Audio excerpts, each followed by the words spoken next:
मन हे वळतु जेथे भाग 6. विश्वास बराच वेळ देवडीशी उभा होता. सदाशिवराव पुन्हा फेरी घालतो की काय हे त्याला पाहायचं होतं. परंतु तसं काहीच घडलं नाही. वाड्याचं दार अजून लागलं नव्हतं. जिना चढून तो हळूहळू वर आला.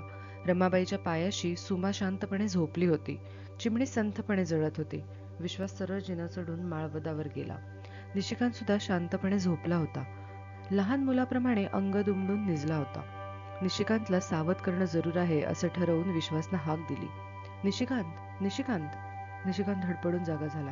हातातल्या घड्याळाकडे पाहून तो भरभर पिशवी भरू लागला. गडबडीत जणू त्यानं विश्वासकडे न पाहिल्यासारखं केलं. विश्वासला दुपारचा प्रसंग आठवला. निशिकांत, मी विश्वास. बरोबर आहे, मला ताबडतोब निघायला हवं नव्हे. माफ करा, दुपारी निघणं अशक्य होतं. दुपारचं बोलणं मनावर घेऊ नका निशिकांत, विश्वास खेदयुक्त आवाजात म्हणाला. या देशभक्त तरुणाला मदत करायची सोडून आपण याला बाहेर काढणार होतो या जाणीवेनं विश्वास खजील झाला. हातातली पिशवी खाली ठेवत निशिकांत उद्गारला. नाही, मनावर घेतलं नाही. मी निरोप घेतलाय आईचा. आणि तुमचं बरोबर आहे, स्वहिताला जपलं पाहिजे तुम्ही. मला जायला हवं. नको. स्वहिताला? मी स्वहिताला जपणारा, हा त्यागी, हा हुतात्मा, हा संकटांना न जुमानणारा, मी स्वार्थाकडे लक्ष देणारा भित्रा. विश्वास भरकटू लागला. संकटाच्या गोष्टी मला सांगता? निशिकांत दचकला आणि त्यानं असं काहीच म्हटलं नव्हतं. कुणाचं संकट? पोलिसांचं. त्याचं कौतुक तुम्हाला, मला नव्हे. पोलिसांचं संकट ते काय? मामला अगदी सरळ आहे. तुम्ही आपलं काम करायचं, पोलिसांनी पोलिसांचं. सीधा मामला. विश्वास एकदम उसळून बोलू लागला. कोण पुसतो तुमच्या संकटांना? मला संकटाच्या गोष्टी सांगता? पोर आहात निशिकांत, पोर आहात. बाबासाहेबांच्या संरक्षणाखालून निघालात. उद्या पोलिसांच्या संरक्षणाखालून जाल. मोठा गमतीदार खेळ आहे तुमचा. नव्हे, खेळ खेळ. विश्वास हेटाळणी करत हसू लागला. निशिकांत गोंधळला. विश्वासच्या विकृत चर्येकडे तो भयग्रस्त दृष्टीने बघू लागला. निर्भीड द्वेषाच्या ठिणग्या त्याच्या डोळ्यातून झडत होत्या. याला काय झालं आहे? कसली जखम आहे? खिशातून सिगरेट काढून निशिकांतनं शिलगवली. मग काहीसा आठवून त्यानं विश्वास पुढं केली. घ्या. विश्वासनं ती चुरगाळून दूर भिरकावून दिली. आम्हाला स्वहिताच्या गोष्टी शिकवू नका निशिकांत. आम्हाला धडे देणाऱ्यांना शत्रू लेखीत असतो आम्ही. कळलं? रात्रंदिन आम्हा युद्धाचा प्रसंग. कळलं? डोळे वटारून विश्वास बडबडत सुटला. इथं दुपारची भ्रांत असते, दुपारची. उपासमारीची डाकीण झिंजा धरून रोज दूर लोटावी लागते आम्हाला. फार फार सुंदर स्वप्न पडतात आम्हाला निशिकांत. सांगू? उद्या गाडगी मडकी बाहेर फेकली जात आहेत. तुम्ही तुम्ही आणि मध्येच थबकून तो निशिकांतकडे संशयानं डोळे वटारून बघू लागला. तुम्ही दयाळू तर नव्हे? बोला, दयाळू तर नव्हे? विश्वासनं रागारागानं विचारित होता. दयाळू असाल तर खबरदार. ती 10ची नोट कुठं आहे? बोला, ती 10ची नोट कुठं आहे? पुरे पुरे. घाबरलेल्या खोल आवाजात निशिकांत उद्गारला. नाही नाही, तो म्हणाला. खिशातली एक नोट काढून त्यानं दाखवली. विश्वासनं कलानच घ्यायचं त्याने ठरवलं. ठेवा आपल्या खिशात ते डर्टी नोट, विश्वास दरडावून म्हणाला. आणि विजयी मुद्रेनं त्याच्याकडे बघत पुन्हा बडबडू लागला. मला बडेजाव सांगता तुमचा, तुमच्या संकटांचा? हा, याहून जहाल संकट आम्ही रोज तोंडी लावायला लागतात. आम्ही संकट खातो, संकट पितो, संकट उशाला घेऊन झोपतो. काय समजलात? निशिकांची चर्या पार उतरून गेली होती. विश्वासच्या पोटात कालवू लागलं होतं. नाही, यातले काहीच मला सांगायचं नाही. काहीच बोलायचं नाही. हे शब्द मला फार सलत राहतील. निशिकांची ही चर्या मला छळत राहील. परंतु विश्वास बडबडत सुटला. तुमचा शत्रू तुम्हाला स्वच्छ दिसतो, समोर दिसतो. आमचे शत्रू बाहेर कुणीच नसतात. आमच्या प्रिय व्यक्ती याच आम्हाला शत्रुवत वाटतात. त्यांच्यावर चवताळणं, क्रूर वाग्बाणांनी त्यांना घायाळ करणं, हेच आमचे पराक्रम. आणि गळणाऱ्या रक्ताकडे पाहून पश्चातापानं फडफडणं, तडफडणं, जळत राहणं, हीच आमची दिनचर्या. मग गळ्यात गळा घालून रडणं हा आमचा विरंगुळा. काय पाहिलं असं सुख बाप जन्मात? आणि संकटाच्या बाता मारता माझ्यासमोर? निशिकांत नुसता टकामका पाहत होता. तो अतिशय अस्वस्थ होऊन गेला होता. त्याला काही उमजू लागलं होतं. माफ करा, अगदी माफ करा मला. एकूण एक शब्द मान्य आहे मला, पण मी तुमचा मित्र आहे आणि राहीन. निशिकांतच्या स्वरात सौजन्य होतं. विश्वास एकटा होता. सडाफटिंग होता. तो विरघळला. मित्र या शब्दानं विरघळला. सौजन्यानं विरघळला. अतिशय थकला होता तो. एकदम खाली बसला. मित्र? तो घोगऱ्या आवाजात उद्गारला. होय, निशिकांत शांत आवाजात सांगू लागला. आणि तुमच्या परिचयामुळे खरं तर, परंतु एक वेगळ्या अर्थी. हे दारिद्र्य विश्वासराव आपणा एकट्याचे नव्हे, तर साऱ्या भारताचं, आशियाचं, आफ्रिकेचं आहे. जुलमी साम्राज्यवादाबरोबर आपले युद्ध चालू आहे आणि लढणारे आपण सारेच आहोत, साथी आहोत, खऱ्या अर्थानं मित्र आहोत. अब्जावधी जनता जागृत झालेली आहे. कुंड दगदगाट पेटलंय. निशिकांच्या या शब्दांनी विश्वास पुन्हा दूर निघून गेला. हे शब्द आपणास सुद्धा वापरत होतो. असेच शब्द. मग याच्या तोंडी वेगळे का वाटतायत? कसा चटचट बोलतो आहे. शब्द कसे सटसटा तोंडातनं बाहेर पडतायत. केवढ्या मोठ्या गोष्टी बोलतोय हा. आपकमायचे वाटत नाहीत. पण असे शब्द आपकमायचे कसे असू शकतात? की असू शकतात. आशिया, आफ्रिका. होय होय, अब्ज अब्ज जनता जागृत झाली आहे. निशिकांच्या उद्दीप्त चर्येकडे विश्वास रोखून पाहत होता.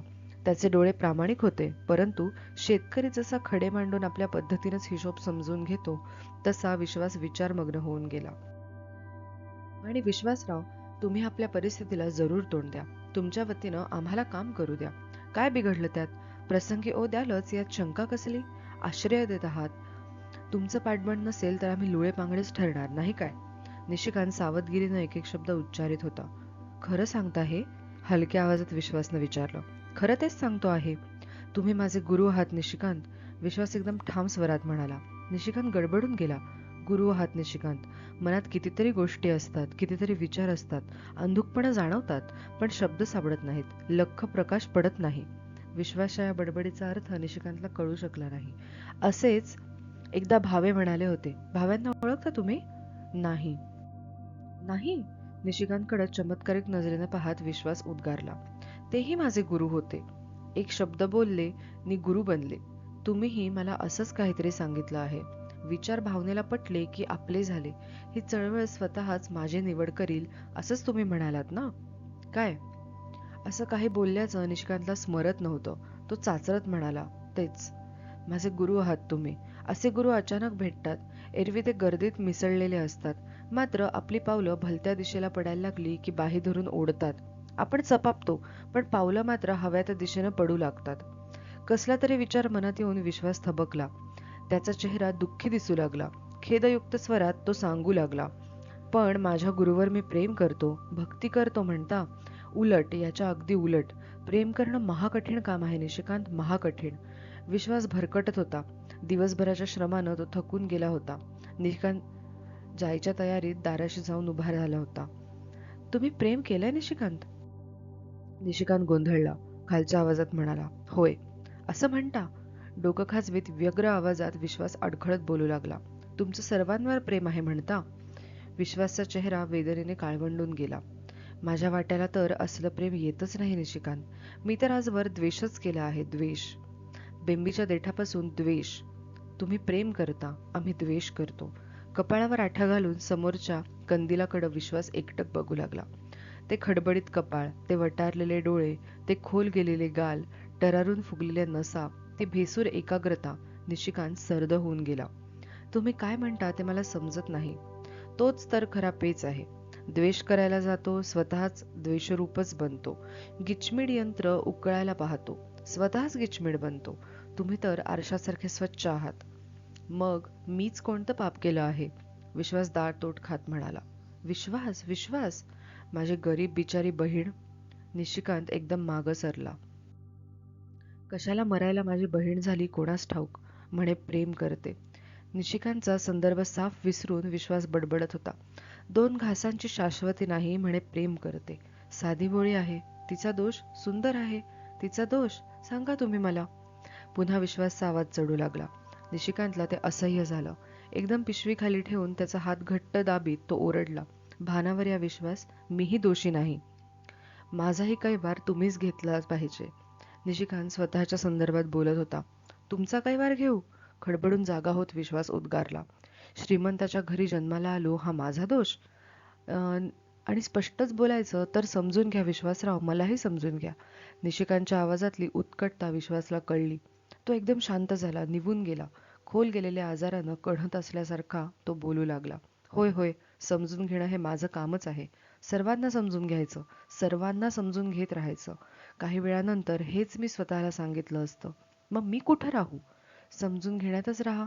लाखात एखाद्याला हे जमतं, निशिकांत गंभीर आवाजात म्हणाला. मग मी एकटाच उरेन, अगदी एकटा उरेन, विश्वास अतिशय घाबरून म्हणाला. एकटेच राहा. तुम्ही माझे गुरु आहात निशिकांत. बाराचे ठोके पडले. दोघे गल्ल्या पार करतायत. अगदी बेफिकीर असा. ही गल्ल्यांची गुंतागुंत पोलिसाच्या बापाला उलगडण्यासारखी नाही. निशिकांतची पाठ थोपटीत विश्वास म्हणाला. हा हा, घुसा या अंगणातच. अंगण नव्हे, गल्लीच आहे ही. दोघे निशब्दपणे रस्ता कापू लागले आणि शेवटी मैदानाच्या तोंडाशी येऊन उभे झाले. पलीकडे जायला मैदान क्रॉस केल्याशिवाय गत्यंतर नाही. मैदानावर अंधुक चांदणं पसरलं होतं. दूरच्या मंदिराचा कळस, पलीकडे उंच झाड. सारं चित्र स्तब्ध होतं. निशिकांत म्हणाला, अच्छा. विश्वास आग्रहानं म्हणाला, नाही, तुम्हाला एकट्यानं जाऊ देणार नाही. तुम्ही मला फक्त जागा सांगा. अच्छा, तुम्ही परत फिरा आता. बरोबर पोचेन मी, निशिकांत निश्चयानं म्हणाला. मागं फिरणं विश्वासला जड जात होतं. त्याला अपराधासारखं वाटत होतं. तो म्हणाला, बघा, पोलिसांना तुमचा ठाव ठिकाणा कळलं आहे. ते मागावरच असावेत. हे मैदान क्रॉस करू नका. मला जागा सांगा. अशक्य, निशिकांत ठामपणे म्हणाला. बरं आहे. आणि मी भेटेन. केव्हाही या, कुठल्याही परिस्थितीत. वंदे मातरम, निशिकांत खालच्या स्वरात म्हणाला. त्याची छाया मैदानातून सरकू लागली. तो दिसेनासा होईपर्यंत विश्वास बघतच राहिला. भाग 6 समाप्त. आता बघा, 6वा भाग दोन जे वैचारिक युद्ध आहेत, तर त्या दोन जगांचं प्रतिनिधित्व करतोय. मग हा जो भाग आहे, तो फक्त निशिकांत आणि विश्वास एकमेकांच्या विरुद्ध उभे आहेत असा नसून, तो गरिबीचं वास्तव आणि श्रीमंतांचा आदर्शवाद यातला संघर्ष आहे.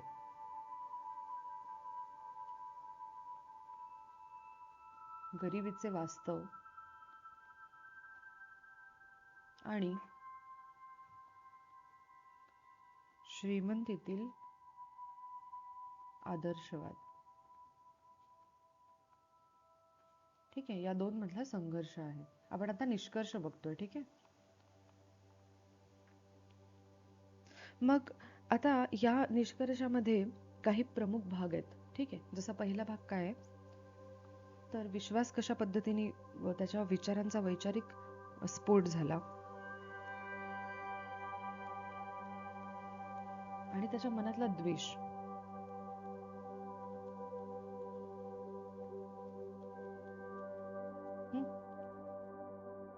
तर विश्वास निशिकांतला जागा करतो पहिले, जे आपण बघितलं.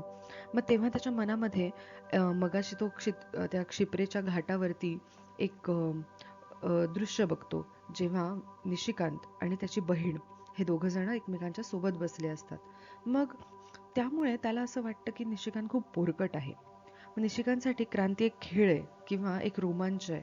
पण विश्वाससाठी जीवन म्हणजे रोजच मृत्यू, रोजची भूक आहे. मग म्हणून तो कसं म्हणतो की आम्ही संकट खातो, संकट पितो. म्हणजे हे वाक्य त्याच्या जगण्याची जी दाहकता आहे ती स्पष्ट करते. ठीक आहे. मग त्याच्या मनातला प्रस्फोट आणि द्वेष. दुसरा भाग यातला आहे स्वहित आणि त्याग यामधली दरी. स्वहित, स्वतःचं हित करणं, आणि दुसऱ्यासाठी किंवा जगासाठी केलेला त्याग, या दोन गोष्टींमधली दरी. निशिकांत जेव्हा स्वहित जपण्याचा सल्ला देतो, तेव्हा विश्वासचा स्वाभिमान दुखावला जातो. तर विश्वास असं म्हणतो की ज्याला उद्याची भ्रांत नाही, उद्याच्या अन्नाची भ्रांत नाही, त्याने गरिबांना स्वार्थाचे धडे देऊ नयेत. आणि मग निशिकांत म्हणतो की जी 10ची नोट हा देतोय, निशिकांत देतोय विश्वासला, ती डर्टी नोट आहे, कारण ती गरिबीचा अपमान करणारी नोट आहे, असं विश्वासला वाटतं. त्यानंतर आहे द्वेष विरुद्ध प्रेम.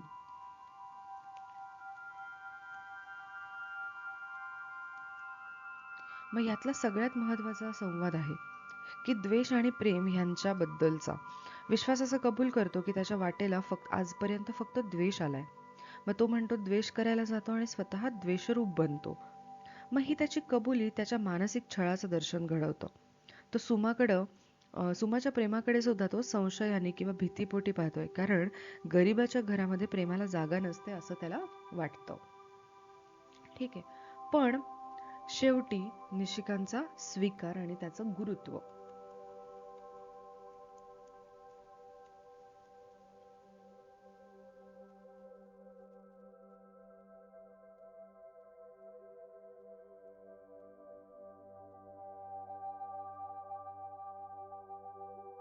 इतका अपमान सगळा सोचतो, तो इतका बोलत असतो त्याला आणि एवढा अपमान सोसून पण निशिकांत जेव्हा त्याच्याशी सौजन्याने बोलतो आणि तो त्याला मित्र म्हणतो, तेव्हा मात्र विश्वास वितळतो. मग निशिकांतचं साम्राज्यवादाविरुद्ध आणि आशिया आफ्रिकेच्या जागृतीचे नवीन शब्द विश्वासला दिशा देतात, नवीन दिशा देतात. मग तो निशिकांतला आपला गुरु मानतो, कारण की निशिकांतनं त्याचे जे अंधुक विचार असतात त्यांना प्रकाश दिला आहे, असं त्याला एक भावना त्याची मनामध्ये जागी होते. ठीक आहे. आणि एकाकीपणाची भीती. आपण काय करतो, कुठलाही भाग जेव्हा शिकतो त्यानंतर त्याला असं निष्कर्षाच्या काही पॉइंट्समध्ये आपण त्याला डिवाइड करतो, विभागतो. म्हणजे आपल्याला सोपं जातं हा पूर्ण भाग पटकन समजण्यासाठी. ठीक आहे. मग एकाकीपणाची भीती, तर सगळ्यांना समजून घेत राहिलो तर मी एकटाच उरेन, अशी जी विश्वासची भीती आहे आणि त्याचं जे संवेदनाशील मन आहे, तर ते आपल्याला दिसतं. मग इतरांना विसरून स्वतःला विसरून इतरांचा विचार करण्यामध्ये धोका आहे, असं त्याला जाणवतंय, असं लक्षात येतं. मग शेवटी काय होतं, की मध्यरात्री त्या ज्या गल्ल्यांमधनं निशिकांतला तो सुरक्षित बाहेर सोडतो, तेव्हा त्याच्यामधला एक रक्षक जागा होतो, विश्वासमधला. सुरक्षितपणे तो त्या गल्ल्यांमधनं त्याला बाहेर सोडतो आणि निशिकांत मैदानावरती अंधुक चंदण्यामध्ये दिसेनासा होतो. पण विश्वासच्या मनामध्ये अनेक प्रश्नांचे विचार येतात, म्हणजे प्रश्न येतात. मग या भागामध्ये विश्वासला क्रूर आणि अतिसंवेदनशील अशा दोन्ही रूपामध्ये लेखकाने समोर आणलंय.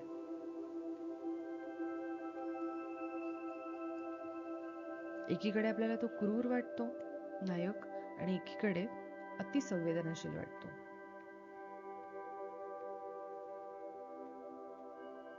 बरोबर. तर मग असा एक हा भाग आहे. ठीक आहे. मग या भागावर काही प्रश्न आले तर आपण असं सुरू करू शकतो की दोन वैचारिक ध्रुवांची ही भेट आहे. एक क्रांतीच्या स्वप्नात जगणार आहे आणि दुसरा गरिबीच्या आगीत होरपळणार आहे. मग या भागामध्ये विश्वास आणि निशिकांत यांचा जबरदस्त सामना होतो.